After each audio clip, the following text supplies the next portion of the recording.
The Porsche 963, an LMDH prototype racer built for the upper echelons of hypercar endurance racing. It's a hybrid with a twin-turbo V8 that's backed up by an electric motor system, giving the 963 extra efficiency and punch on the toughest of endurance circuits. Boasting a 4.6-litre engine, 680 brake horsepower, a top speed of 205 miles per hour, whilst weighing in at 1,030 kilos. This Porsche, number 99, was raced across the 8 rounds of the 2024 WEC season, with drivers Harry Tincknell, Neil Jani and Jani and Andlauer behind the wheel. These drivers had some serious racing pedigree, with Jani being a 2016 Le Mans overall winner with Porsche.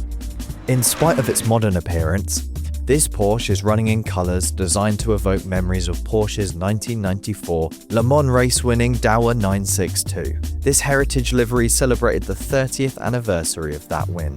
However, this wasn't one of Porsche's main factory cars, but a customer Porsche 963 run by Proton Competition, taking on the biggest manufacturer teams in the world. This was a stacked grid, with the number 99 Porsche going wheel to wheel with some serious hypercar machinery, including Ferrari 499Ps, Cadillac V-Series, and even some rival Porsche 963s run by Porsche Penske and Hota. While outright wins were out of reach, the Proton Porsche did prove itself as a strong privateer effort, with its best result coming at Spa, where it finished 5th overall, leading the race early on.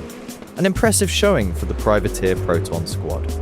This Scalextric model captures the number 99 Porsche in its striking FAT international colours, bringing one of 2024's most distinctive hypercar liveries to the slot car track. Fast, futuristic, and packed with Porsche racing heritage, it's a proper standout on any Scalextric grid.